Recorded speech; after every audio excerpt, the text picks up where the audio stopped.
Hi, welcome to the channel. My name is Sylvia if this is your first time here. Today we're going to get into my full root touch-up and toner kind of process. You know, I've shown you this before, this time with a slightly updated toner formulation that I feel gives subtle reflexes of wanting to be brunette, but while still highlighting some of my blonde areas. If you have existing highlights and you're kind of in between and you're not sure kind of where to go with your root color or your all over toner, this video is for you. Let's get into it step by step. So my roots were definitely in need of some fresh color and some TLC. I think the last time I colored my hair was probably before the holidays, so it was time. I'm going in with Redken's 7AG. This is from the Cover Fusion line, which means it doesn't have 100% gray coverage, which I'm fine with, but I do love the ashy tones. If you want a complete gray coverage, I have a video on that as well. And I'm just mixing that with 20 volume developer, applying to the roots all over. Once that's been processing for about 10 minutes, I go in and I mix my toner gloss. This is Redken's Shades EQ glosses. They finish the hair, especially hair that's been processed, as well as toning the hair with pigment. You can get these glosses in a clear form as well for just the shine benefits. But what I love about this toning series, which you guys have heard me talk about for at least 10 years now, is that it's in a way hair care for the hair. It finishes the hair, but it has the widest range of tonal shades that you can find in any brand. And I always love to use a mixture of at least 2 shades to really get a beautiful, unique color. So for today's toner, I'm using 09NW. It's a splash of 8N and 9P. I'm mixing that with processing solution. Of course, I get questions on this probably daily in whether you can mix these toner shades with 10 volume or 20 volume developer. It completely messes with what it's supposed to do. It no longer is a gloss. It becomes a semi-permanent / permanent color. And although you might be thinking, well, yes, I want this toner to last, that is not what it's going to do. It's just going to expose a ton of red in your hair if you mix it with a developer. Processing solution, all it does is deposit the shade that's in the bottle, which is what it's intended to do. If you take anything away from this video, it is this point. If you're ever trying to use toner as correction, you never ever want to use it with developer inside. And the reason for that is you could be fixing one problem and adding warmth in other areas you're not looking to add warmth to. So I see this all the time. Someone is trying to ash out their hair and they'll use a very ashy toner, almost too ashy in my opinion, and then they'll mix it with 10 or 20 volume, and what ends up happening is the highlights go gray and your base becomes more red or orange. This is happening to you, whether it's in a salon or at home, it is because you're using a toner that is not correct for your hair or the results you're after. All right, once the toner has sat for about 15 minutes and my roots are fully processed, I go ahead and shampoo and condition this. It's an excellent time to do a mask. It's typically a time where I'm like, remember hair care, and I remember to nurture and kind of love my hair a little bit more. So I love to go in with the K18 mask or any deep conditioner that you might have, just to lock in that color and to just give you a little bit more shine. And here are the results. I also like to show it in slightly different lighting. I think it's important to see color can completely change, of course, in different lighting.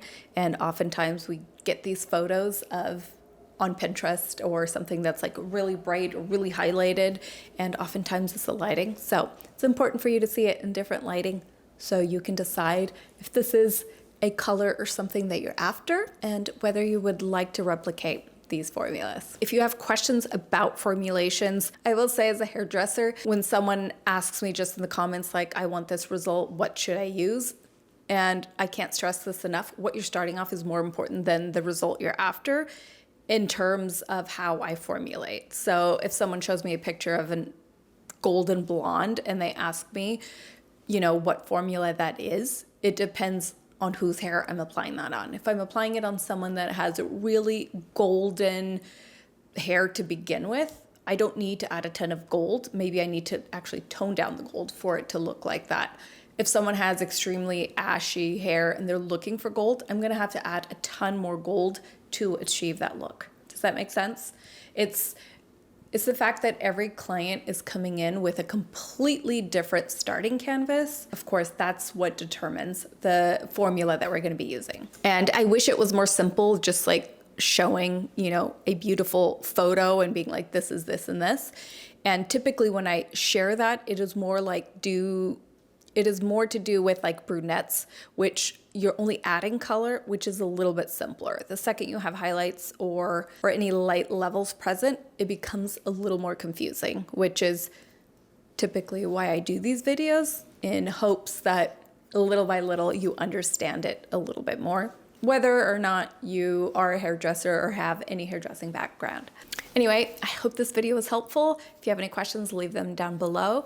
Also, I offer virtual consults where you can meet with me for 20 minutes. I feel like in the last couple of months, I've gotten busier with consultations. We started it during the pandemic, where I just wanted to help as many of you as possible love your hair while we were staying at home. And it's evolved into what it is today, which is another tiny way in how I like to help you a little more in a one-on-one kind of way. For if you want personalized formulas, you have questions about what would look good, so on and so forth. Currently only offering them 1 day a week because that's all my schedule allows me right now, but it gets me even more excited to come on here on YouTube because I've finally got a glimpse of my audience, and you guys inspire me every day actually, and I'm just so excited and empowered by this tribe that we've created here on Ellebangs. And I remember one time in the beginning of when I started uploading YouTube videos, one of my friends said, you're just attracting people that